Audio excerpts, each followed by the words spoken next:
Good evening and welcome to 60 Minutes. I'm Tara Brown.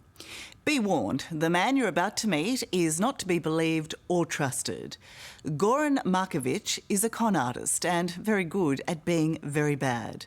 For 40 years, he's been perfecting his nasty craft, lying his way around Australia and the world, fleecing almost everyone he encounters. From millionaire businessmen to unsuspecting women, no one is safe. Even investigating police have been mocked by this elusive catch-me-if-you-can crook. But tonight, the tables are turned as the con gets stung by two of his victims.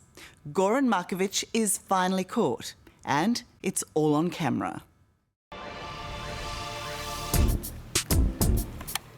Goran Markovic.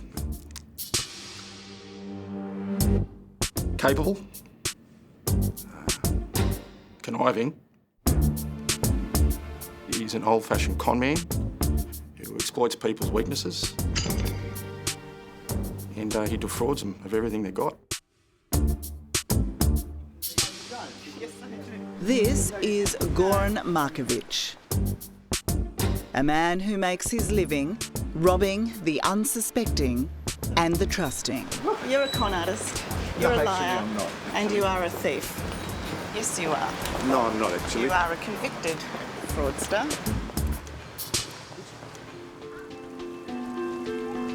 Tonight, two strangers have been brought together by the actions of one man. But Julie Maximovic and Kelly Bolter have a surprise for Goran Markovic, who conned his way into their lives only to steal their money and dignity. Okay, what is your plan now, Julie? What do you want to do? Okay, I'm going to call Goran. I'm going to tell him. I can't wait to see you. Julie, who is owed $40,000, is intent on exposing Markovic for his lies. And Kelly, who lost $120,000, also wants justice, not just for herself, but all his victims. Do you know how many victims you've come across? Do you know how much money has been lost to this man? I've probably been in contact with about 40 victims in this country, in Europe and the UK, and I think it's millions and millions of dollars. Now they want retribution. Unsuspectingly, Markovic has agreed to meet with Julie. And hidden in the hotel room right next door, Kelly is praying for him to arrive. He said he'd be here at 10 a.m. By 10:30, Julie still has no word from Markovic. I think, fundamentally, I call him the Lex Luthor of the motor industry. He couldn't lie straight in bed. As Sydney businessman Ian Hyman now knows all too well, Goran Markovic has been successfully conning people for decades. But in 2000, unaware of the man's long rap sheet for fraud and forgery, Ian made the mistake of hiring him to buy cars for his fleet sales business. For several months that worked like clockwork until cars literally stopped turning up. So as a representative of your company, Markovic was seeking payment from the company's coffers for cars that he wasn't buying. That didn't exist. So where was that money going?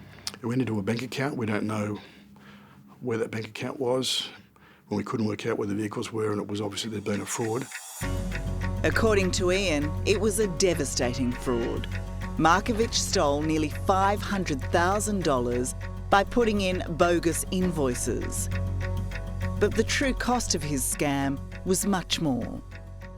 So you lose your business over this? Yes, correct, yes. People lose their jobs? Yeah.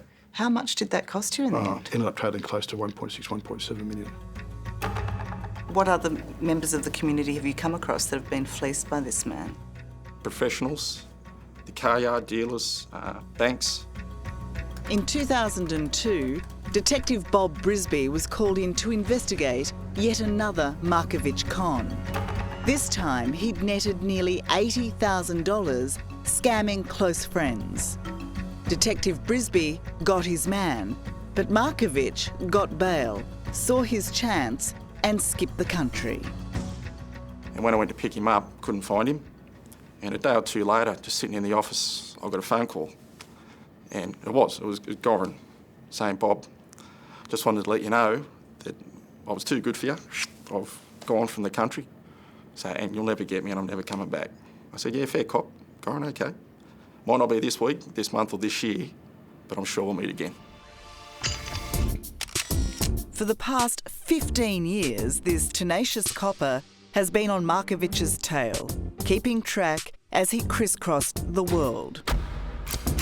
The 58-year-old con travelled on false passports, impersonated army colonels, ASIO and Interpol agents, and claimed to be a pilot. No matter the lie, it always came with a con. And no matter where he was, there was always time to taunt Bob by phone and with postcards. Did that make your blood boil? I think the best way to say is, to me, he was just another job. He was interesting to me as the lawn is to a gardener. It was just another job. But it's a job that doesn't seem to be going away. No, he's persistent. Coming up, Goran's trail of deceit. Did you believe that your life was in danger? I did. Now a daring plan to catch the con man. You sure about this? Yeah. You can still say no. No, I'm going. Hello, Goran Markovic. And later in the program, Charlie is charmed Nice people go into politics. by New Zealand's pregnant PM. Plus, the real Robbie Williams. There's this whole ship that is the Titanic. I'm the captain. And you're trying to not crash into the iceberg. All that's still to come on 60 Minutes.